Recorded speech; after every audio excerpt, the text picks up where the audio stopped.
Hello, this is an M45 left rear side, the driver's side, and I'm going to replace the brake pads. I'm going to change out the rotor. I'm going to clean and lube the the caliper slide pins. I'm going to go into portrait mode. And so this is the caliper. And we're trying to use, we only need two tools really, or rather two size tools.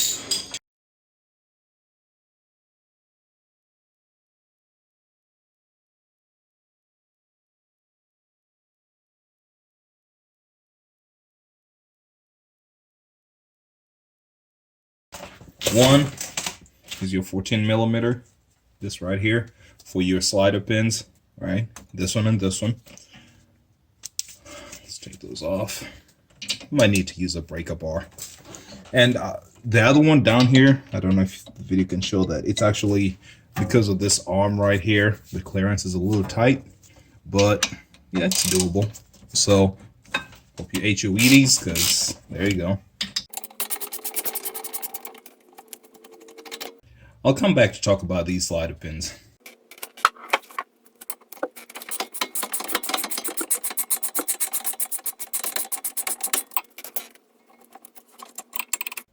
You'll notice it barely made it over here.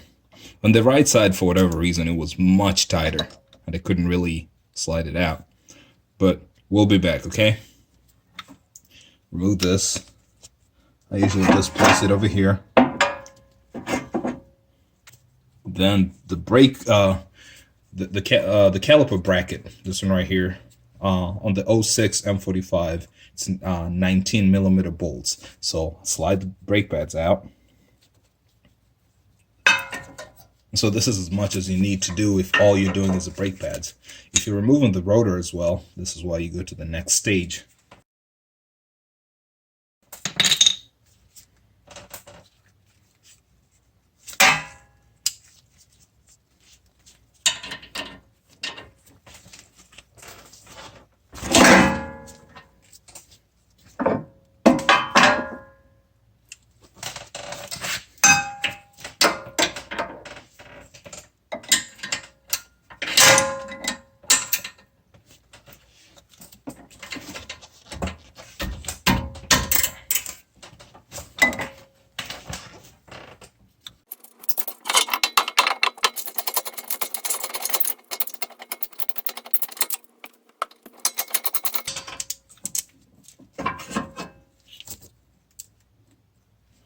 Okay, remove that. All right, this one's pretty loose. Out it goes. All right, so these are blanks, OEM style. Nothing wrong with them. No rubber bung. This rubber bung over here is the one that gives you access to that, and that's your adjuster for the e-brake.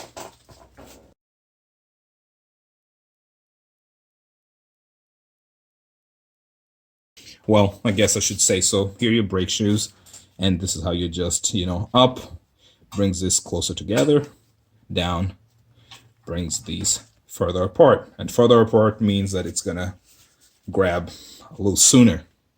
So let's get this on there.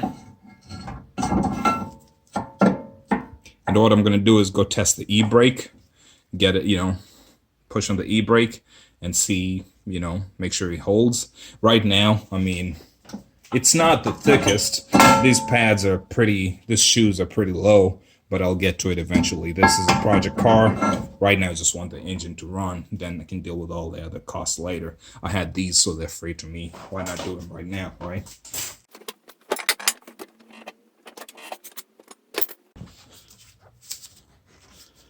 There you go. Good enough. The e-brake is working. So the shoes are adjusted to the correct place. And now I'm going to go back and install my bracket.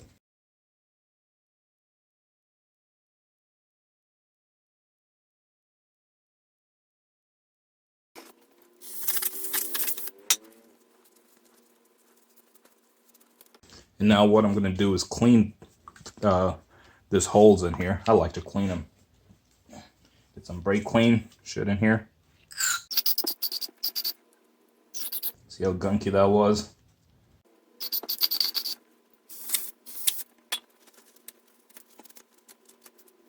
Normally, I try my best not to get brake clean on these or any of those harsh cleaners. Oh, here you go. Found it. So this goes here. The big part of the boot, the wider part, goes onto the bracket, okay? Follow me, come with me. So you'll notice when I pull these out, I did not really bother to remember which side had the bushing, this rubber thing at the tip, right? And let's pull it out so you see how it looks. That's how that looks once you pull it out. But the manual says that in the rear, the bushing should be at the top.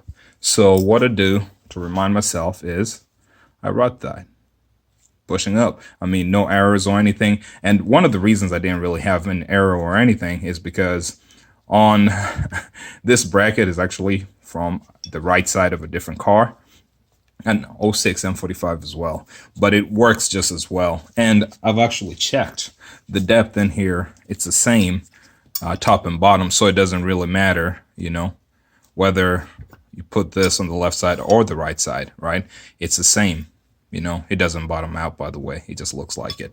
So I write that to help me, you know, to remind myself that this is how it should work.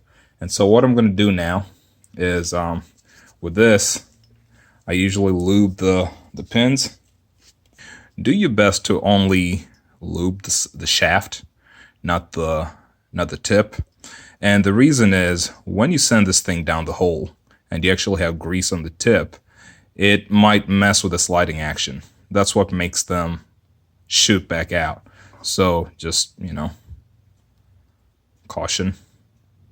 I usually try to do my best, just do it on the sides. That is the shaft of the pin. And again, so remember on this one, if I do bushing up, it's gonna be this way. So bushing here. Uh-oh. Well, fight that later. And this one, no bushing at the bottom. Sliding. See? That's what happens when you get some on the tip. This one is going to be harder for obvious reasons. My goodness. It's not good for sliding. It's kind of like it's a holding and the other ones are trailing, right?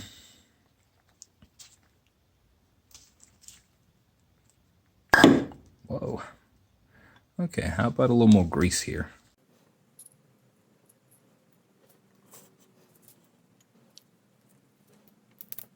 A lot better, right?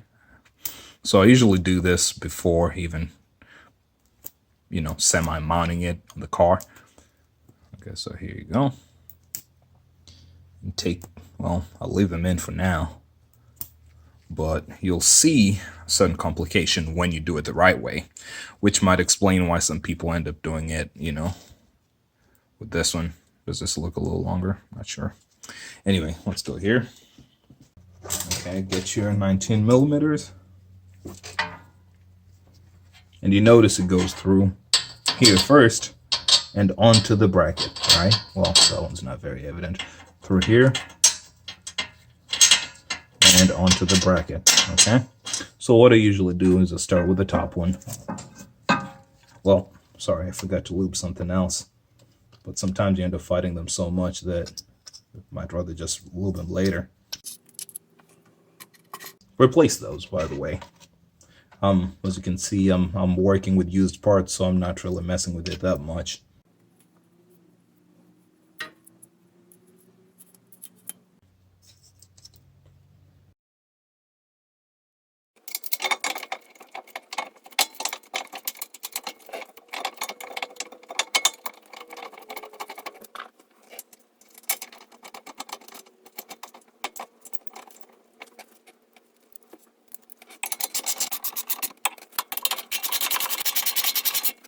So not all the way tight, just tight enough. So I'm going to take this one off. Again, remember, in the back, it's the bushing at the top. All right.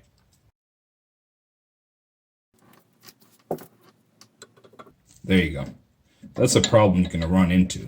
And that's why you don't really tighten the lower one fully. So I'm going to go backwards. I don't know. I think when you do it correctly, that is when you have the... I think what allows you to slide the bottom one out is because when you have the one with the tip, it's not all solid, right? It's rubber right here, so you can bend it a little bit. But once you do it the correct way, it's going to be a little tougher for clearance. So that's a good demonstration. I wanted to show that. So I'm going to push this back in. I'll remove this bolt. Okay. Once you remove this, this can swing out, right? Then I'll remove this bolt right here if I get clearance to. Okay, out it goes. Then I'm going to come here and install both these boots.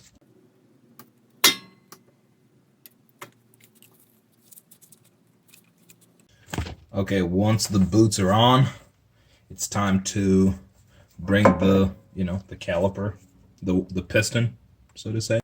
But before that, what I'm going to do is get my brake pads. As you can see, this is the piston side. Make sure you have your shims, all right? This thing right here. There you go. So that's the shim. A little too much movement for my liking, honestly. But so I'm going to have this one outside just so I can keep an eye on it. These ones right here do not have the wear indicator. The other side does. Usually when you buy your pads, you buy a set of 4 usually, and one of them is going to have a wear indicator. I prefer that at least 2 of them do, because one side might be binding, the other side not. So anyway, what I'm going to do, since I already lubed this area right here, I'm going to send this one over here. And same thing on this side. Then it should fall, the outside should fall there, or the shape of the rotor. Slip it here and push that. There you go, and it goes. Then this point. So here, usually wipe these clean. Get some lube. I usually like some lube on there as well, instead of messing with lubricating the pads themselves. So well, too much is not good. You don't want to over lube your stuff. Too little, just consider that you already have, it's better than it was, right? So there you go. And what to do now is, well, before lubricating that, if you're putting new brake pads, you want to push that all the way in. And because this is just a plain cup design, usually a normal C-clamp will work. Just get the, the moving, I've forgotten what you call it, the screw in here, and then get the other end of it over here and just squeeze it back. This one's already all the way back, so perfectly fine with me. And that's actually, it makes it much easier, especially whether the new pads or not, but especially more important for new pads, because they're going to be a lot thicker, right? The pads that I got are not exactly new, but this brake caliper, this brake over here did not really move. And I just realized, by the way, I missed something. I'm supposed to change this rotor, which is part of the whole reason I was here, so I'm going backwards. Take this, turn it this way as it was.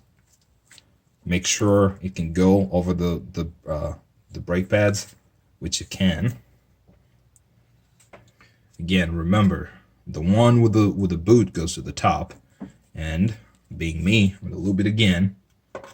There is something like too much lube, but I know I've already slid this in and out a couple of times that kind of lost its lube, and you already saw what happened in the beginning. It wouldn't move at all, when it was dry. So do that.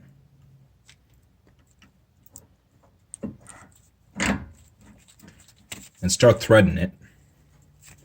Not all the way though. Then the solid one with no bushing, no rubber bushing. Again, just a shaft.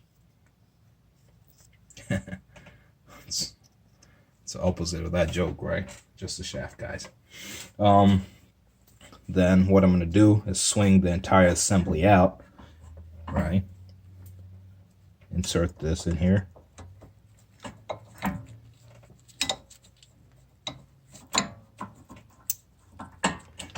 Perfect. Start threading that as well. And now I'm going to get this big bolt that goes to, you know, just the partner to this one and hold the bracket down. Oh, great. That didn't take long. What I'm going to do is get the 14 millimeters first. Let's tighten the top of these guys over here. Or at least just secure them. Notice there's a little bit of a trick with clearance down there, right?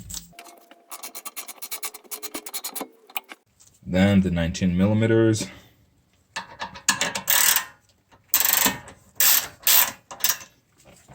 But first, let's get this one here.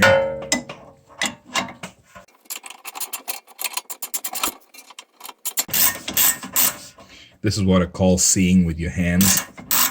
You just gotta touch things till things feel right.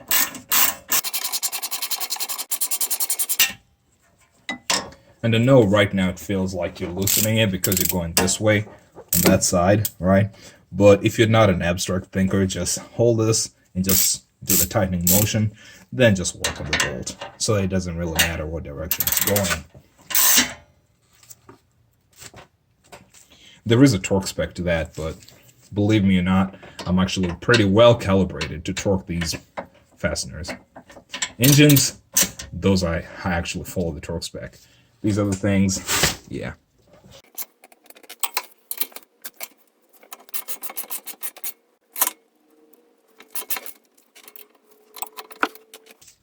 That's already tight, so just turn these, make sure the boots are seated. And here we're fine. Same thing at the bottom.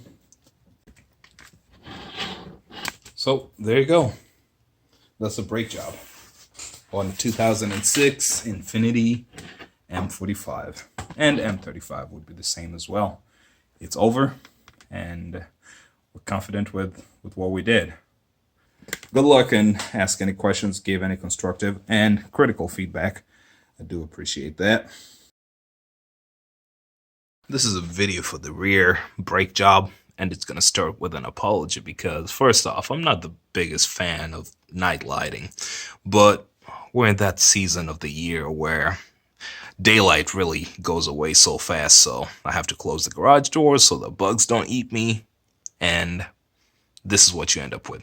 I hope the lighting and I hope the video still works out, okay?